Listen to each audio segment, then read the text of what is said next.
안녕하세요. 그림으로 만나는 세상 진현입니다. 오랜만에 영상을 찍는 것 같네요. 최근 저 개인 작품을 하느라고 유튜브 영상용 그림을 못 그렸어요. 새해가 되니까 그림 주문이 간간히 들어옵니다.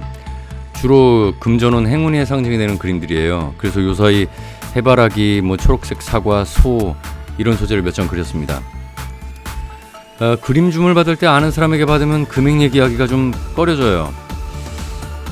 사실 제가 꺼려지는 건 아닌데 그림값을 그냥 알아서 주겠다고 할 때가 제일 거슬립니다. 어떤 친구는 소주 한잔 사줄 테니까 그려달래요. 그림 가치를 모르니까 한 말이겠는데 사실 그러면 안 돼요. 제가 술 마시기 위해서 그림을 그리는 게 아니거든요. 여러분은 주변에 미대 출신자라든지 아니면 아는 화가한테 대가 없이 그림 그려달라고 하지 마세요. 그런 분들은 상처받아요. 제가 만약에 빈대떡 장사를 하면 까짓거 한 장 더 붙여주죠. 근데 그림은 그런 게 아니잖아요. 그냥 차라리 내 그림을 좋아하는데 돈이 없다면 그냥 줄 수는 있어요. 아니다. 그러면 다들 그냥 달라고 하는구나. 실제로도 그래요 좀. 아무튼 좀 그랬습니다. 로버트 디니로, 이분도 연기파 배우 중에서 탑 클래스에 드는 배우죠.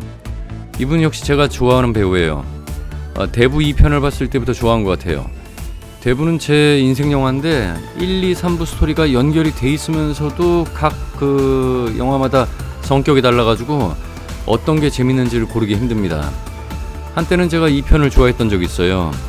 어떻게 보면 2편이 시간상으로 보면 1편에 가깝거든요. 어쨌든 로버트 드니로 프로치 창시하면서 뉴욕과 헐리우드로 가며 긴 세월 동안 명령기를 해낸 영화계의 살아있는 전설로 알려져 있습니다. 택시 드라이버, 대부를 비롯해서 무수히 많은 명작을 남겼고 동시에 마틴 스콜세지 페르소나이자 뉴욕파의 거두라고 불리기도 합니다. 어렸을 때 이제 게이 화가 아버지를 둔 드니로는 아버지의 뒤늦은 커밍아웃 때문에 편부 가정에서 자랐어요. 고등학교 얼마 다니지 못하고 중퇴한 드니로는 건달들과 어울리는 한편 연기 준비를 계속하면서 이제 알파치노를 배출한 HB 스튜디오와 액터스 스튜디오에 합격하면서 본격적으로 연기자의 길을 들어서게 됩니다. 이탈리아계 젊은이들의 뒷골목 삶을 담아낸 비열한 거리로 스콜세지와 드니로 모두 세상에 이름에 알리게 되죠. 드니로는 한치 앞을 예측할 수 없는 희대 또라이 자니보이 역을 성공적으로 연기해내죠. 스콜세지 추천으로 대부 2편에 출연하면서 명성에 더합니다. 비토 콜레오네의 젊은 시절을 연기하면서 말론 브란도에도 뒤처지지 않는 연기력을 보여줍니다. 지금 나이든 드니로를 그리고 있지만 원래는 제가 대부 2편의 젊은 드니로를 그리려고 했어요. 근데 사진 자료가 너무 없어서 지금의 모습을 그리게 된 거예요. 지금 모습도 나쁘진 않죠. 근데 2편에서 올백을 하고 코수염을 기른 어떤 젊을 때 모습은 정말 카리스마 완전 대장이에요. 매너 있으면서도 카리스마로 주변을 압도하는 모습이 정말 멋있었습니다. 드니로는 대부 1편 오디션에 탈락한 일이 있는데 사실 이때 탈락은 대부 메이킹 필름에서 나오지만 절대 드니로가 연기를 못해서가 아니에요. 당시 오디션 장면을 보면 소니가 복수하겠다고 나서는 마이크를 비우는 장면을 연기하는데 이때 제작진들이 그의 연기를 보면서 소름이 돋았다는데 소니라는 캐릭터가 냉혈한처럼 보일 걸 좀 우려해서 좀 더 친숙하고 인간적인 이미지를 연기한 제임스 칸한테 갔다고 합니다. 영화를 보면 알겠지만은 소니라는 캐릭터는 이제 감정적이고 이제 다혈질이긴 한데 가족애가 끈끈하고 동시에 좀 든든한 맏형이지만 이제 냉혈한들 속에서 그런 인간적인 게 넘쳐나서 오히려 좀 튀어 보여요. 소니가 마이크를 비우는 장면에서도 실제로는 진심으로 그한테 애정을 가지고 세상 물정 모르는 놈이 귀엽게 덤비네, 응? 이런 건 든든한 우리 형님들에게 맡겨라 이렇게 하고 놀리는 분위기거든요. 그때 이 드니로한테 깊은 인상을 받은 제작진이 대부 2편에 캐스팅을 합니다.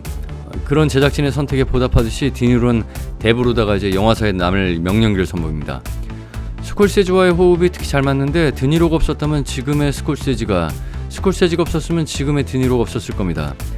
22년간 마틴 스콜세지의 페르소나 자리를 꿰찼고 많은 명작들을 남겨요.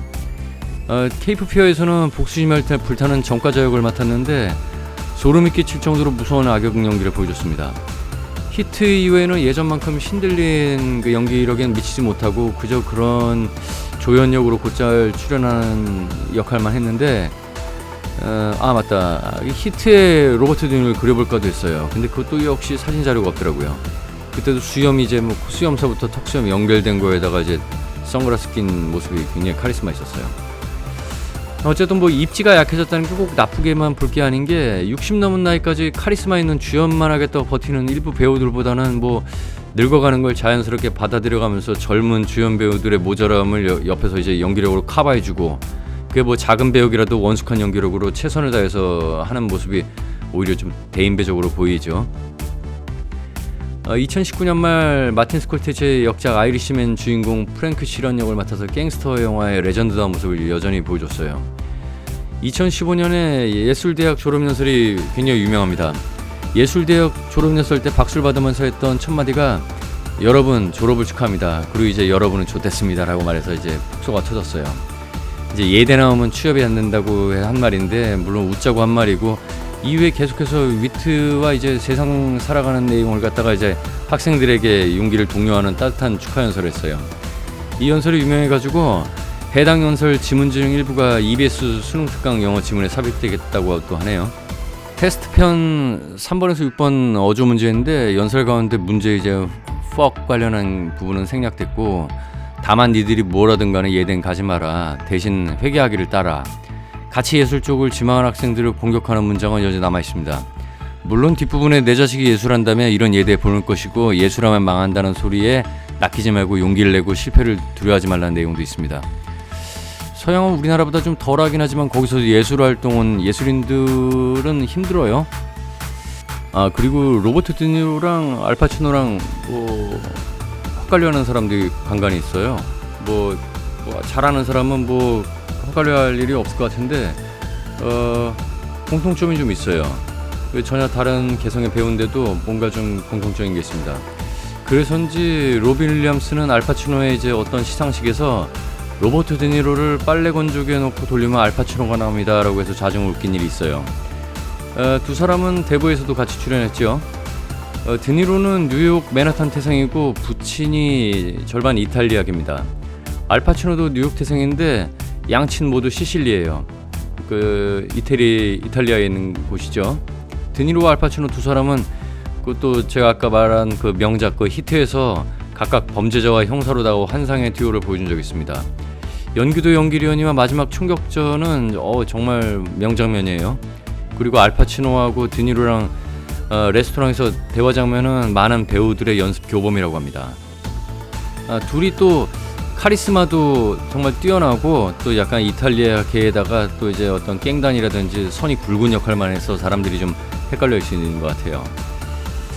오늘은 이렇게 드니로를 그리면서 하루를 보내네요.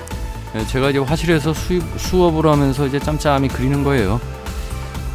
오늘은 날이 따뜻해져서인지 눈 대신에 겨울비가 내립니다. 뭔가 하고 싶은 저녁인데 떠오르진 않네요. 그림 완성을 끝까지 봐주시면 고맙겠습니다. 오늘 영상 재미없으셨죠? 이렇게 재미없는 영상도 가끔 봐줘야 재밌는 볼거리가 많아지는 것 같아요. 그럼 다음 영상에서 뵙겠습니다.